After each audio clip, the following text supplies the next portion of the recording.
She had never heard of Zachary Young, correct? She had not. But she had told you about Raven Yes. and Dunkirk. Yes, she mentioned Dunkirk, yeah. Strike two, sir, right? That's not how I was looking at it at all. I wouldn't agree with that characterization. So Jill Kornecki connects you with some other folks to talk to, doesn't she? Yes, she did. And one of them ended up being evacuated by an NGO. I think his name is Mustafa Kusmi. Do you recall that? That rings a bell. And you reached out to Mustafa, right? I did. Corey, can you put Exhibit 85 on the screen, please? Now, your conversation with Mustafa, it starts on October 28th at 21:12. Yes. And then just 9 minutes into the conversation, you follow up on Mr. Callahan's instructions and ask this Afghan if he'd heard of Zachary Young, right? I wouldn't say I was following up on Mr. Callahan's instructions. I had already been told about what Mr. Young was doing. I was looking into his activities, and I think you can see at exactly the moment that you were that you mentioned at 21:12, I say the reason I reached out was because I'm doing stories on how people are getting out of Afghanistan, and in many of these conversations that hopefully you'll highlight today, you will see that from the get-go, I was asking about the market and about what people were facing. And Mr. Young was very much a player in this. And the reason that I knew that he was involved in this was not only because of what I had been told, but a colleague of mine had completely separately arrived at hearing about him as well. And so we knew that he was involved. But if you zoom out and you look at the beginnings of these conversations, you can see that very much the story that I was doing is on how people are getting out of Afghanistan. Have you heard of Zachary Young, right? Yes. Answer, no, I have not. Yes. Strike three. Again, that's not how I see it. Ms. Kornecki introduced you to other contacts too, did she not? She did. Corey, I need a limited production of this one that's not in evidence. So let's display Exhibit 83 to just the witness and counsel, please. Sir, we are looking at a LinkedIn message between yourself, Ms. Kornecki, and a contact. Is that correct? Yes. And it relates to Mr. Young? Yes, Jill says so in the introduction. Honor, plaintiffs offer Exhibit 83 in evidence. No objection. I say 3 submitted. Mr. Hagan, can we now publish the jury? So here we have Ms. Kornecki. Alex is the journalist I told you about. He is interested in talking to you about your conversation with Zachary Young, correct? Yes. Not the broader market, right? No, not the broader market. You say, thanks, Jill, and then that's the contact's name. It's been redacted to protect your privacy. Please let us know if there's a number I can reach you on, correct? Correct. She says, or he says, sure, provides you a number, says my WhatsApp number, right? That's right. Corey, can you put up Exhibit 86, which is the WhatsApp conversation? You reach out to her. 86, huh? Is in, Your Honor, yes. Apologies. You reach out to her the next morning, October 29th, and she sends you a screenshot of a private message she had with Mr. Young. Corey, can we bring up page 2? There we go, side by side. So this is the second page of that exhibit, and she sends you this, right? Yes. And you see that Mr. Young says hi, and then there's the source's name is redacted and her message is redacted, right? Yes, this source redacted themselves. So we don't know what is under the introductory message, do we not? You've never seen under that blue redaction, right? I have not, no. Meaning you received it this way, right? Correct. You have no idea what she said to him, correct? Well, I can see the bottom part is what she said to him. I understand, sir. I'm focusing on the 4:08 a.m. message. You have no idea what it says there, right? That's correct. And Mr. Young responds, nice to meet you, right? Yes, he does. And then the redacted contact says, well, I saw your recent post on your page about evacuation. Nice to talk to you. It's possible to help. My apologies for being so fast and direct. And Mr. Young's first response to her is, do you have a sponsor able to provide funding? Do you see that? Yes, I see that. Can we scroll down? Can we scroll down to the next page, Corey? These screenshots came from this contact as well, right? I believe so, yes. And she indicates in that second message, it's a little unclear, but essentially no, right? No specific address to provide fund, right? Can you just give me a moment to read this? Absolutely.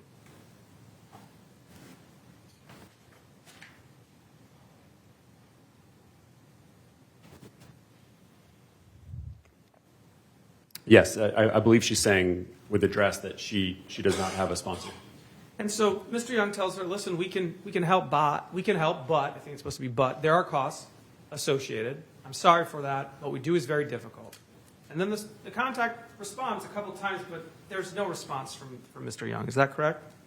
Yes, and that's consistent with what we saw between Mr. Young and others, that as soon as he found out that these people wouldn't be able to come up with the money, he simply stopped responding to them. He just dropped the conversation when he realized that he wouldn't be doing business with them. Because he was doing corporate evacuations? No, he was reaching out to regular Afghans. He was advertising his services on LinkedIn to a very, very broad community that was well beyond just corporate sponsors. In fact, most of the conversations, all of the conversations that I saw between Mr. Young and others, none of them mentioned corporate sponsors. That's because you never reached out to Audible, sir, did you? I didn't. I reached out to Bloomberg. You didn't reach out to Audible, sir, did you? I didn't reach out to Audible. It didn't make sense to me why Audible was operating in Afghanistan. Audible, as far as I know, is, that's where I listen to books on tape. Bloomberg is a company that works in media and politics, and I thought that I might be able to learn something from them. But I would just state again that the story was about regular Afghans, some of whom had dealings with Mr. Young, some of whom didn't. The people who we spoke to in the story. Your Honor, I'm going to re-raise my objection of a narrative and non-responsive answer. I'd like to get us out of here. I think the original question was you didn't reach out to Audible. I not sustain the objection, so try to respond to the question, especially if it's a specific directed question, not asking for a narrative. Yes, Your Honor. I did not reach out to Audible. Or can you take down the pictures that this contact sent, and let's focus on the left side. So you review these pictures, and you then say to her, what was his response after that, right? You keep going. Correct? Yes. And she responds to you, he did not reply more, right? Correct. So you learned from this interaction that Mr. Young stopped answering after she said she didn't have a sponsor, correct? To her and to several others, he would simply end the conversation. He wouldn't try any further to help these people try to get out. It became clear in how terse he was in these conversations that he was ready to drop them as soon as he realized that he couldn't do business with them. Strike forward. Again, I disagree with the characterization of strikes. That's not how I was thinking about it. This was part of ongoing research. I was learning more about the market in general. I was learning more about these people and their plights and their suffering, their desperation. I was learning more about Mr. Young in the process. I was not looking at it as balls and strikes. Thank you, Corey. You also looked at responses to Mr. Young's public posts, did you not? I did. Corey, can you put up Exhibit 90, which is in evidence? And here you are reaching out to a contact, and you say, I see that you tried to contact Zachary Young about evacuating from Afghanistan. Did he respond to you? I hear he's charging a lot of money. Do you see that? I do, yes. But the source responds to you, this contact responds to you, says, no, at the top. No, unfortunately, he didn't answer my message. You see that? Yes. And you say, even though he said right on the top that Young didn't answer my message, you keep pushing. I am trying to find out what Zachary Young told you. Do you see that? Yes, I'm not sure why I said that, because he said that he didn't answer my message, so that doesn't really make sense to me. I think we're all wondering that, Mr. Marquardt. So if you go to page 3, Corey. Oh. He responds. He says, he, meaning Zachary Young, didn't want to answer me. I can't message to him, didn't add me. Do you see that? Yes. And then you respond at 10:37. It seems very corrupt. Do you see that? I do. You take that down, Corey? But the previous line, you can see, do you know anyone who has paid a lot to get out? You can see that the question was about the general market. And this was early enough on in the reporting process when I'm doing the research that I'm allowing for the possibility that this was indeed a scam and this was corruption. At the end of the day, that's not what we found. We didn't accuse Mr. Young of corruption or of scamming. And I think that really does highlight quite well that I was looking at the broader subject and not just about Mr. Young. You were still chasing that scandal. I was not.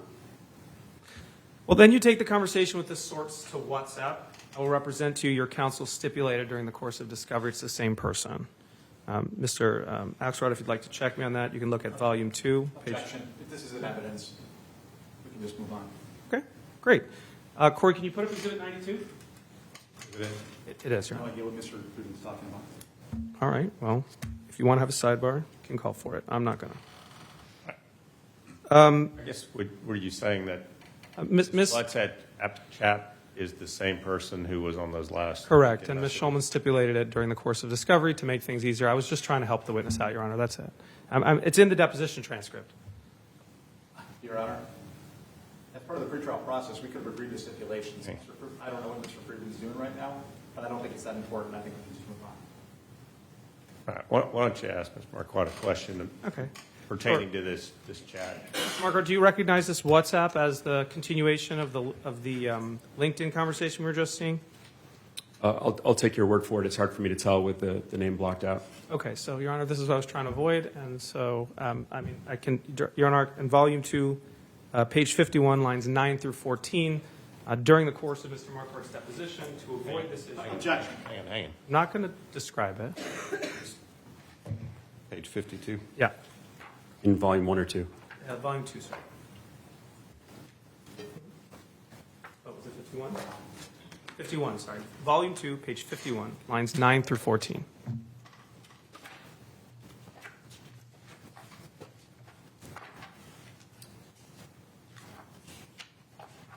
Corey, for the court, can you put up the base of the previous exhibit? From side by side.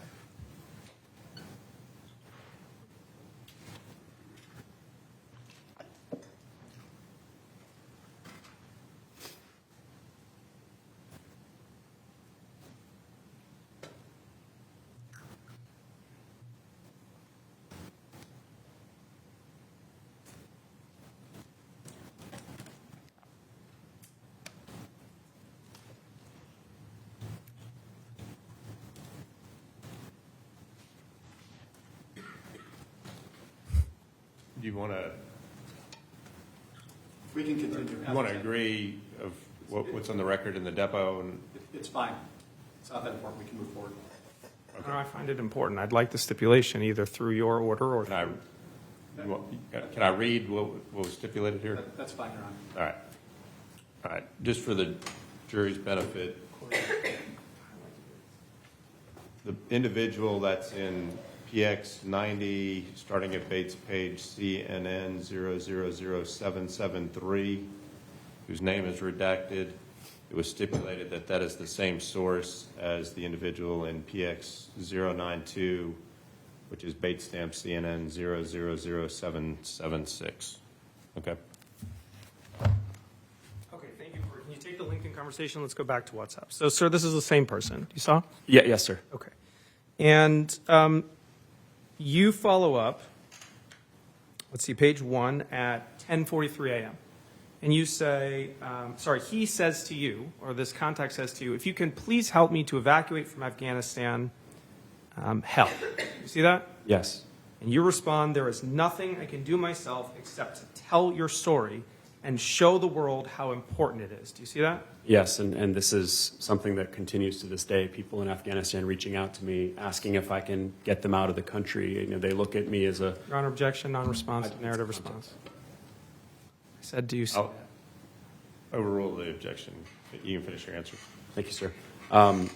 This really speaks to a lot of the conversations that I had back then and continue to have to this day. To this day, there are people in Afghanistan reaching out to me, begging me to help them get out of the country. And you can see this person describing this as Afghanistan hell because they are being hunted, and there's nothing that I can do personally as a journalist except tell their story. And that's what we were setting out to do from the very beginning, was to tell the stories like that of this gentleman and to highlight their plight.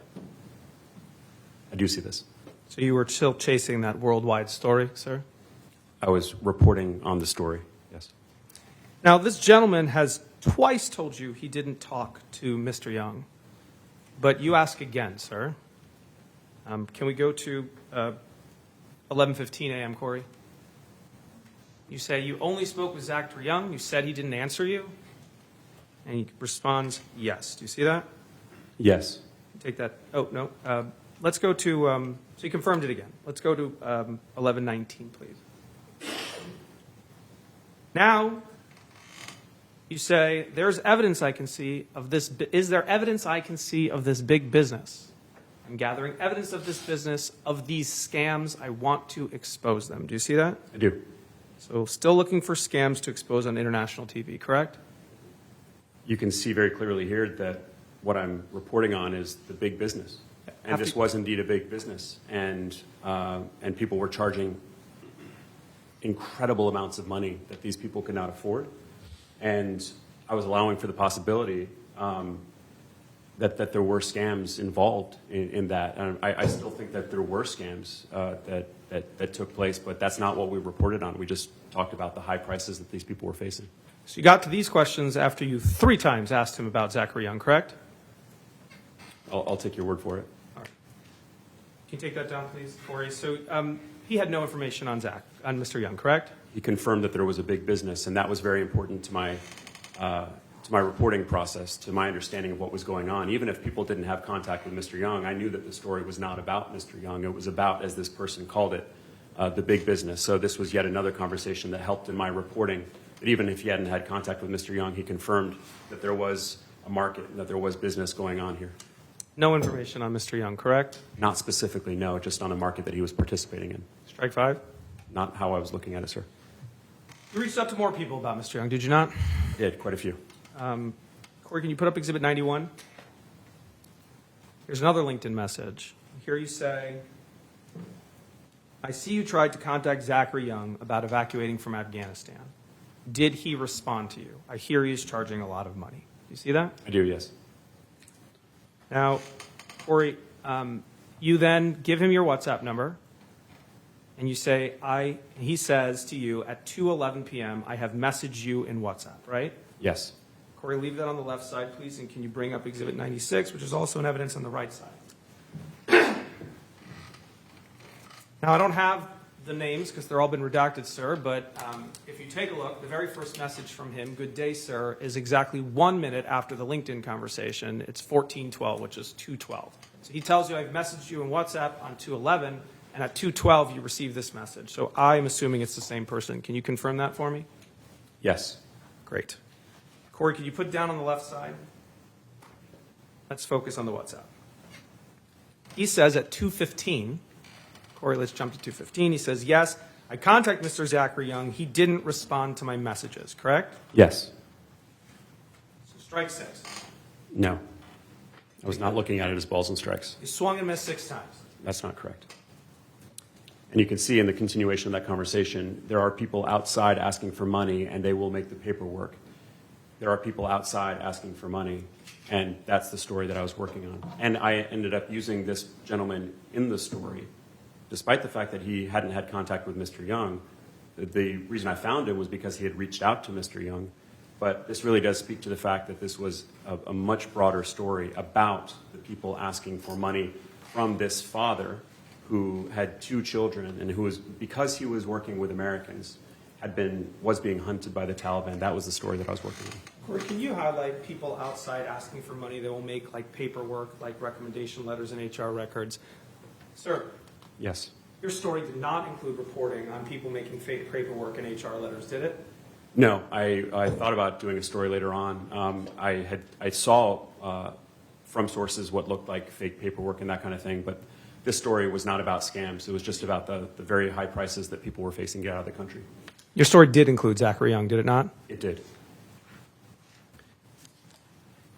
Corey, can you put up Exhibit 89? Sir, you reached out to more people about Zachary Young, did you not? I did. So here, you write to another contact who commented on one of Mr. Young's posts. And you say, I am working on a story. I saw your comment on Zachary Young's thread about it costing $14,500. I would be eager to discuss. Do you see that? Yes. And then at 10:25, you follow up. You say, I am eager to find out what Young told you. Do you see that? Yes. So eager you said it twice. I said it twice. And the source responds to you at 10:29. He says, yeah, I reached out to him. That's exactly what Zachary told me. I reached out to him and told him that I am an Afghan, worked with U.S. forces. He told me I should have someone to sponsor me. I told him I don't have that kind of person. Can't I pay the fee of evacuation? He told me the fee per person is $14,500. You see that? I do, yes. And then you respond. And when you said you couldn't pay, what did he say? And the source told you that Zach said nothing, right? That's correct. This is part of a pattern of Mr. Young. When he realized that the people couldn't pay, he simply dropped them. And this speaks to the fact that even though he claims that everyone had to have a sponsor, he knew that people couldn't pay that. And when this person said, can't I pay it myself, he didn't respond because he likely knew that that person could not pay it themselves. Hold that thought. We're going to keep going, okay, Mr. Marquardt? Sounds good. At the bottom of page 7, the contact tells you, and now that I checked my conversation with Young, it seems like he blocked me. I can't send him any messages. You see that? I do, yes. You asked for screenshots of his evacuation of his conversation with Zachary Young. Did you not? Yes, I was gathering all kinds of information. I thought it would be valuable. It could be valuable for the report. And then at 11:42, Corey, he says, sir, I've sent you the pics, right? Yes. So let's look at the screenshots he emailed you. Corey, can you put on the side Exhibit 94, page 2? It's an evidence room. So this is the email from him. Now, sir, this jury has already seen this correspondence, so I'm not going to go through the long opening message. We've seen it in Mr. Young's testimony, but there's a long opening message from the Afghan, right? Very long. It's truly heartbreaking to read it. I mean, this really speaks to what these people were going through. He talks about the Taliban coming to his door to try to find him and his father, because of what he was doing. So this speaks exactly to the kind of people that I wanted to highlight in my reporting, how desperate they were to get out of the country. And he says very clearly in the beginning of the message, my family and I are in great Objection, danger. non-responsive, narrative response. Let's go to page 2, please. So after the long message from the Afghan, Mr. Young says, do you have a sponsor able to pay for evacuation costs, correct? Yeah, nothing about, I'm so sorry for your situation. Correct, His sir. immediate response was, do you have a sponsor? Correct. Right? Yes. Okay. Afghan replies, not really, but can't I pay them myself, correct? Yes. And Mr. Young replies, $14,500 per person, and on the bottom of the screen, what he's telling you, LinkedIn member unable to receive messages, he blocks them, correct? I don't know when he blocked them, but he's saying $14,500 per person. He doesn't. His answer to that question is not, no, you cannot pay it yourself. You must have a sponsor. He is entertaining the possibility that this person might have the money and therefore could pay himself. And I think this is a good example of Mr. Young entertaining the possibility of taking money from people who, in fact, did not have sponsors. And then when he realized that that person likely did not have a sponsor or that money, he blocked them. And this is a continuation of a pattern that we saw that once Mr. Young realized that people were not really of use to him, he would cut off communication. Kind of like when you find out that they have no information on Young, you drop them too, right? No, that's not true. I used what they told me to inform the rest of my reporting. It confirmed that this market was going on. Sir, you do not know when that block was enacted, right? No, I don't. But I do know. I Afghan might can have see told here you. that the conversation ended. Let's keep going, sir, and maybe we'll find out.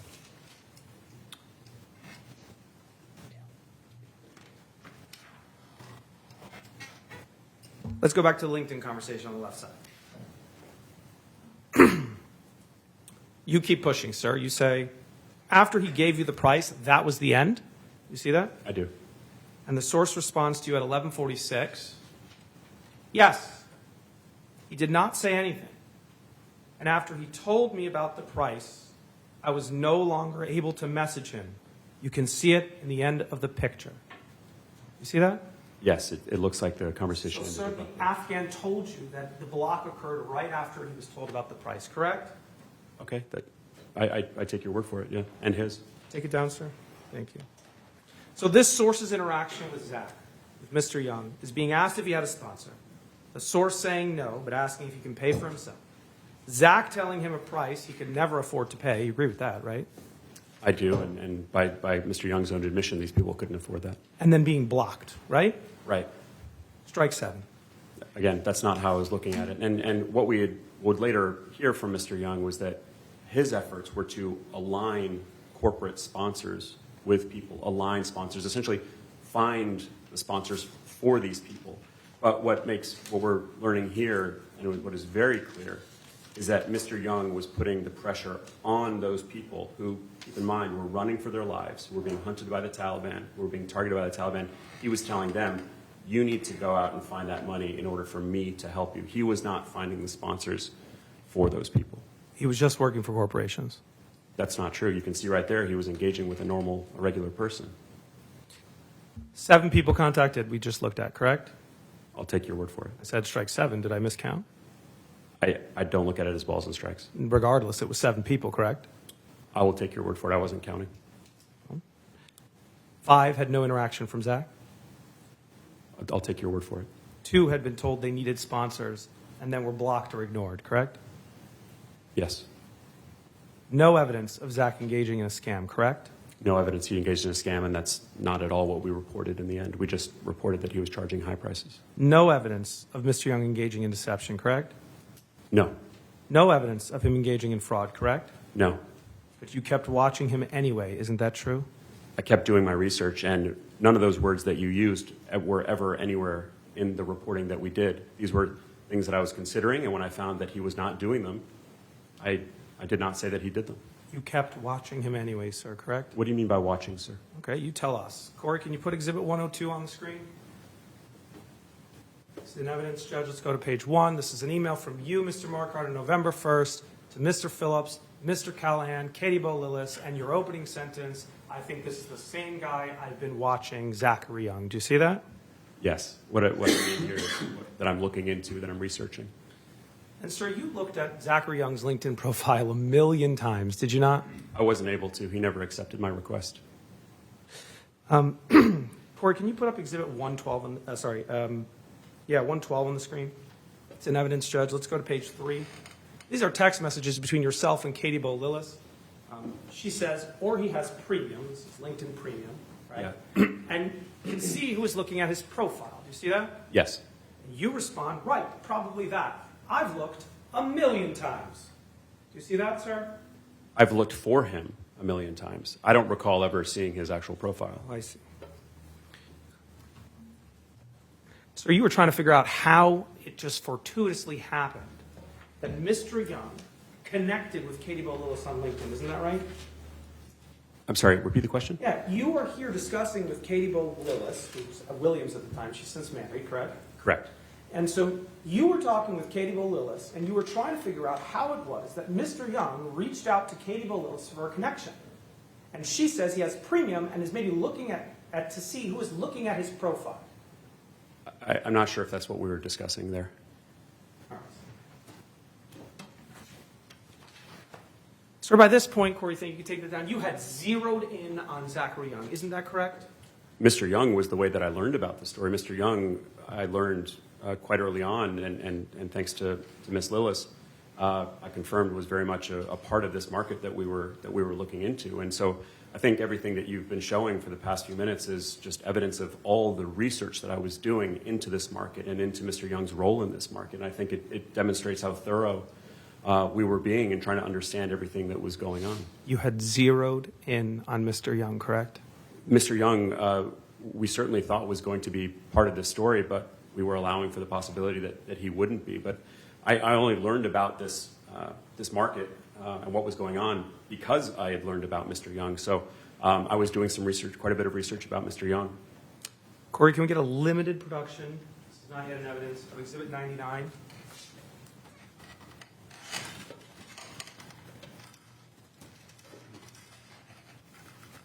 And so this is a conversation between you and another contact, correct? Yes. And it relates to the Afghanistan story and Mr. Young, correct?